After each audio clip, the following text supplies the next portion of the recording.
j'envoie le feu, il y a des situations où le feu ne peut pas résoudre. C'est le sang de l'agneau de Dieu qui peut résoudre. Parce qu'il y a des esprits qui vont te résister. Tu vas oublier, ils vont te résister.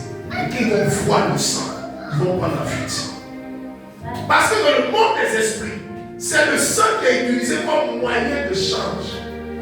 Dieu n'a pas envoyé Jésus seulement pour opérer des miracles sur la terre, faire des prodiges. Il fallait que son sang coule. C'est par le sang de Jésus qu'on a tiré au paradis. C'est par le sang de Jésus que notre âme est rachetée. Alléluia.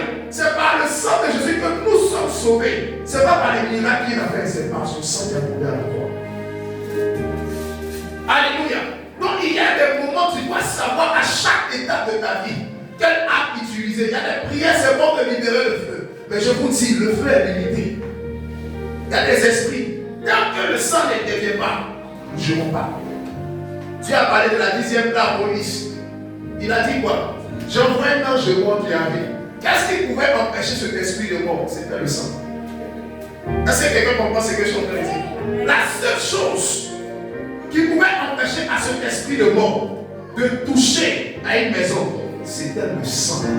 Donc ce jour-là, si un Égyptien se levait pour faire ce que Moïse avait, pour appliquer la recommandation que Moïse avait donnée, c'est-à-dire quoi? S'il prenait le sang aussi d'un agneau pour mettre sur le linteau des portes, l'ange de la mort qui visitait l'Égypte n'allait pas entrer dans cette maison. À cause de quoi? Du sang.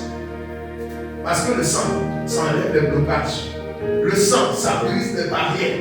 Le sang, ça brise des limitations. Je vous donne cet enseignement. Écoutez-moi, je vous parle de la Bible. Je ne parle pas des choses ésotériques, des choses du monde. Je vous parle même de la Bible. Quand Dieu voulait tuer Moïse, là, qu'est-ce que la femme de Moïse a fait? Elle n'a pas circoncis son fils. Quand on circoncis là, le sang ne coule pas. Donc il y avait le sang dans la peau de son fils, là, la peau qu'elle a recueillie du sexe de l'enfant. Elle a jeté sur son mari. Qu'est-ce que Dieu a fait? Dieu s'est retiré.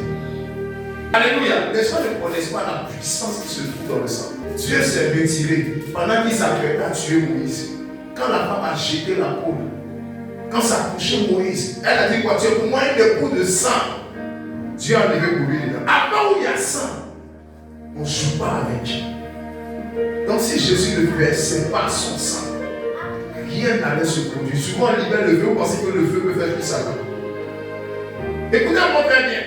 C'est les démons, hein. Le feu là, c'est contre les démons. Mais le feu n'est pas contre Satan. Tu vas envoyer le feu contre Satan, Satan va te regarder mal. Parce que c'est que toi, tu n'as jamais vu Satan déjà vu ça. Satan lui-même se présente dans la présence de Dieu. Toi, tu n'as vu Dieu. On dit les fils de Dieu se tiennent, sont venus pour une réunion. Satan aussi est venu. Tu libères le feu sur Satan. Tu penses que c'est le feu qui peut faire venir Satan. Apocalypse dit quoi? Ils l'ont vaincu à cause de quoi? À cause du sang de l'agneau. Et à cause de la parole de leur témoignage. Donc tu dois comprendre, le feu, ça ne fait pas Satan.